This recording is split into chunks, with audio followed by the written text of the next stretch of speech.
Hello mga viewers, subscribers, followers at mga damador. Welcome na naman muli mga kadama dito sa programa nating The Secret Victory in Dama Game. Part 15 tayo mga kadama sa 116 versus 115 na nagti-313 ng kalaban. Part 15. Ito mga kadama, pride of second move pa rin tayo. Second move ang pinapabura natin dito. Ayan. Nag 116 siya, 115 tayo, 313. Subo ko yan. 1613, 314, 61, 51, 116, 95, 51, 54, 116, 115. So ito, natapos na natin to mga kadama. Ito, yung part 15, meron tayong naiwan dito. Dinaanan na rin natin to, pero naiwanan lang yan. Kumain ng balik. 6-1 pa rin tayo. 7-3, 10-6 nga yung base move.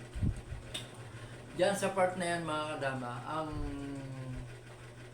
tinira ng puti dito, 314. Kasi ito pinagdaanan na natin. Pabor sa atin yan. Lamang tayo dyan. Lamang tayo dyan. Ito na lang yung baka sakasakaling magkaroon ng pantay na laban. Ayan. Kumain tayo ng 15-3. Umatras siya. Dito, nag 14-15 tayo. Ayan. Inumangan tayo na sayangin. Kaya tayo na 215. Pag sayang niya ng 6-2, nag 416 lang tayo. Kumain, sinubuan natin ang 7-3. Yan. Kumain tayo ng dalawa. Inumangan niya ulit tayong sayangin. Hindi naman tayo pwedeng sumingit. May lanse. So, ang best move natin dito, ito. Yan. Kung aabante siya, lamang na tayo dyan. 3 lang tayo eh. Kung aatras siya, mananakawan natin siya ng isang pitsa. Oo, matras. Mananakawan natin siya ng isang pitsa. Kaya maling umatras yun.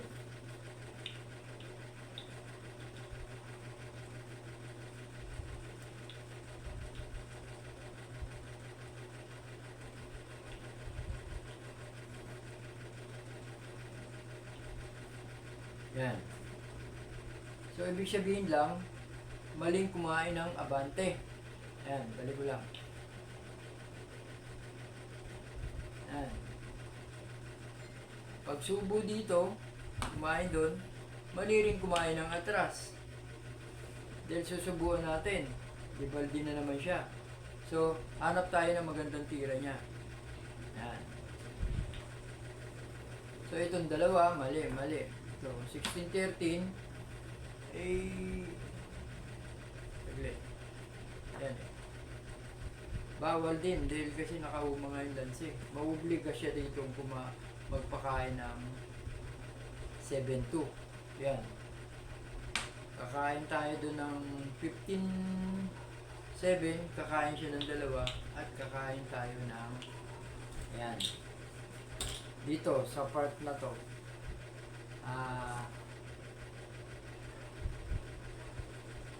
Pag 16-13 niya, so ibig sabihin, hindi siya magsi-16-13.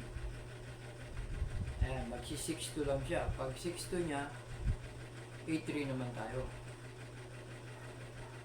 Ayan. Kung susubo siya, madidibal din naman. Ngayon, sasayang siya, 6-1 lang tayo. Pag subo niya, dibaldi na siya. Kung hindi naman siya susubo, tayo naman ang susubo para papunta sa damaan. So, lamang na naman tayo. Yan. Pag sayang, 6-1 lang. Eh, hindi sumayang. Pag subo naman, di balde rin siya. Dito tayo. 9-5 na lang ang posibleng itira niya. Yan. Pag nag 9-5, pwede na natin siyang atrasan. Yan. Pag 8-3, 115. O, pag 5-1, 115 pa rin. 8-3 niya, 6-1 lang tayo. 16-13, 3-14. O, 116, 14-15. So, dito, siya yung pwedeng maghabol ng tabla, mga kadama. So, lamang pa rin tayo dito. Posible pa rin tayo manalo. Kahit apat-apat yung pitcha, ahead tayo sa posisyon. Kaya ito, mga kadama, ito na yung kabuuan ng part 15. Nakakita na naman tayo ng magandang direksyon, pabor dito sa second move. Kaya mga kadama, salamat naman muli dito sa mga nayambag kong mga gandang tira, pabor dito sa sinasabi natin, pinapabor natin second move. At umasa kayo na mas marami pa tayong ipapakitang tira. Kaya mga kadama, hanggang dito na lang at kita-kita tayo uli sa susunod na pagkakataon. See you soon.